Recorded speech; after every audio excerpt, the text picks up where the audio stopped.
Kaibigan, ikaw ba ay mahilig kumain ng kangkong? Pero sa videong ito ipapakita ko sa iyo kung paano magtanim ng upland kangkong na kahit sa bahay ka lang ay pwedeng-pwede mong gawin ito.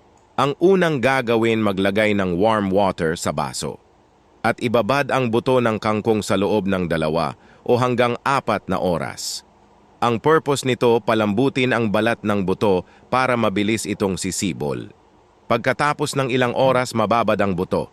Inilagay naman ito sa tela at babalutin sa loob ng 24 hours to 36 hours hanggang lumabas ang ugat nito. Kung mayroon kayong paso o plastic na galon, huwag ninyo itapon yan. Sa halip na itapon, putulin nyo na lang sa gitna para 2 puno ang pwedeng mataniman. At butas-butasan sa likuran ng galon. Ang purpose naman sa butas-butas ay para makadrain ang tubig tuwing kayo ay nagdidilig. Pagkatapos lalagyan ng lupa ang pinutol na galon. Mas maganda kung buhaghag at malambot ang nilagay mo para hindi mahirapan ang ugat sa paggapang. Ang idea na ito, kahit wala kang malawak na lupain, kayang-kaya mong gawin ang paggagarden sa bahay.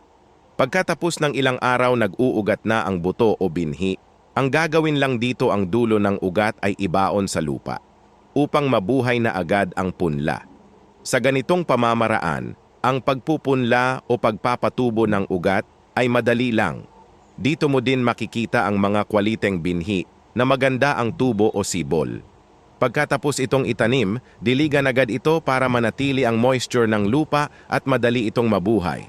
Pagkatapos itong madiligan, tabunan agad ang buto upang magkaroon ng moisture na mapabilis ang paglaki ng tanim. Pagkatapos ng 7 araw mula sa pagtatanim, ganito nakalaki ang tubo ng kangkong at mahaba na ito. Makikita mo ang kanyang dahon ay berde na ang kulay ng dahon. Sa ganitong diskarte, mabilis ka lang kumita, lalo na kung gagawin mo itong negosyo. Pagkatapos ng 25 days, ganito nakalaki at mahaba na ito. Kung napapansin mo, may tubig ito sa ilalim. Ang tawag niyan ay self-watering. Kahit 1 buwan, hindi didiligan, mabubuhay na ito hanggang ma-harvest dahil ang ugat na mismo ang kusang hihigop ng tubig para siya ay mabuhay. Pagkatapos ng 1 buwan mula sa pagtatanim, ay pwede na itong simulan sa pag-harvest. Ang pag-harvest ng kangkong, putulin lang ang tangkay nito upang mabuhay pa ulit.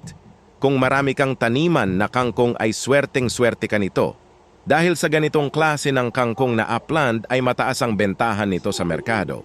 Pagkatapos ng 45 days, ganito nakahaba ang tubo ng kangkong. Bagong talbos at bagong dahon, mabilis lang talaga siya lumaki. Ibig sabihin niyan, mabilis ka lang kumita dito kapag ginawa mong negosyo. Habang tumatagal ang kangkong, lalong kumakapal ang dahon at dadami ang tangkay nito. Sa edad na 45 days ay harvest ka na naman ulit. Mabilis lang talaga siyang tumubo, kaya ang trabaho mo dito ay panay harvest ka na lang. Pagkatapos ma-harvest ng ilang araw, ay harvest ka na naman. Yan ang buhay mo kapag nag-alaga ka ng kangkong upland sa bakuran ng inyong bahay.